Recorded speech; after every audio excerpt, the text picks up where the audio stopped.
The Dassler brothers' feud was a conflict between two brothers and their respective shoe manufacturers, Adolf, also known as Adi, and Rudolf, who is also known as Rudi Dassler, in the later half of the 20th century.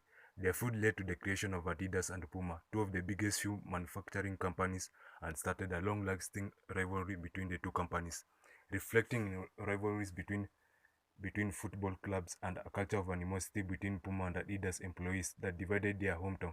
The most notable event that fueled the rivalry was the Pele Pact, where both agreed not to sign a deal with Pele for the 1970 World Cup, feeling that a bidding war for the most famous athlete in the world would become too expensive, only for Puma to break the pact and sign him. Rudolf was born in 1898 in Azogenauch, part of the German Empire, to a middle-class family. His brother Adolf was born in 1900. In 1919, they founded the shoe manufacturing company, Gruda Dassler's Shoe Fabric, and or GEDA for short. Despite the complex political climate in Germany in the 1930s and 1940s, GEDA became a success, which was demonstrated in the 1936 Olympics, where the legendary African-American runner Jesse Owens wore GEDA shoes as he won a gold medal. GEDA's operations were paused throughout World War II as Rudolf was drafted into the German army and GEDA's shoe factory was converted into a weapons factory. After the war ended, Rudolf returned and GEDA's operations resumed. In 1948, over 30 years of working together, Adolf and Rudolf abruptly shattered GEDA and separated. Two reasons for the feud that are cited are strife between their respective wives, who did not get along yet were forced to live in the same villa, and Rudolf's increasing suspicion that his brother Adi was behind his conscription into the army, and thus his short imprisonment by the Allies. In 1948, Rudolf established Puma, which was initially named Ruda, short for Rudolf Dassler, but later renamed Puma after the animal. In 1949, Adolf established Adidas, likewise named for himself Adi Dassler. GEDA's workforce and resources were split between the brothers. Adidas kept the factory by the train station and two-thirds of GEDA's employees, as most employees preferred Adolf's emphasis on product development over Rudolf's sales-oriented approach. Rudolf kept the factory, Wiesberger Street, and the remaining third of the workforce.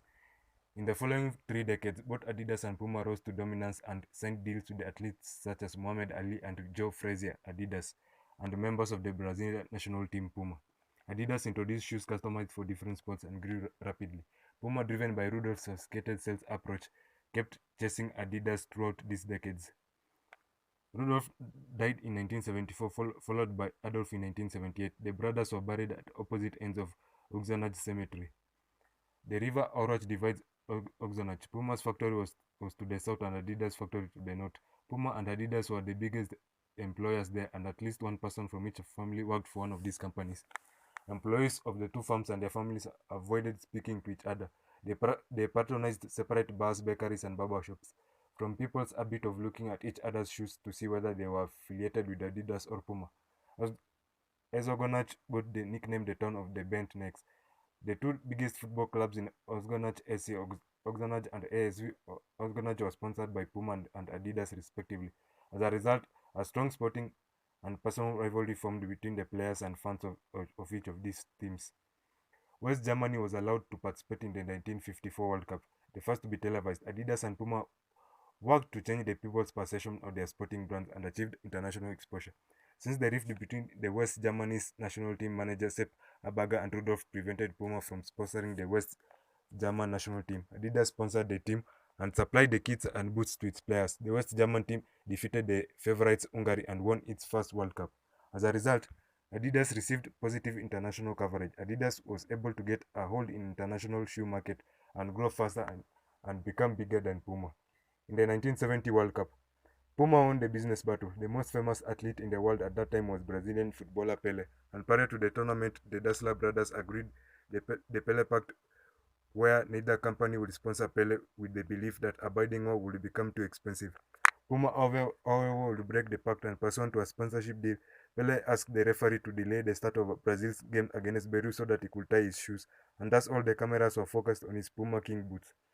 Pele led Brazil to glory, winning the 1970 World Cup, and this star power greatly contributed to the improvement of Puma's image in the eyes of the public and led to an increase in sales. Praised as shoe marketing move by Puma, the Pele deal fueled the Dassler brothers rivalry, and many business experts credit the rivalry and competition between Adidas and Puma for transforming sports apparel into a multi-billion-pound industry.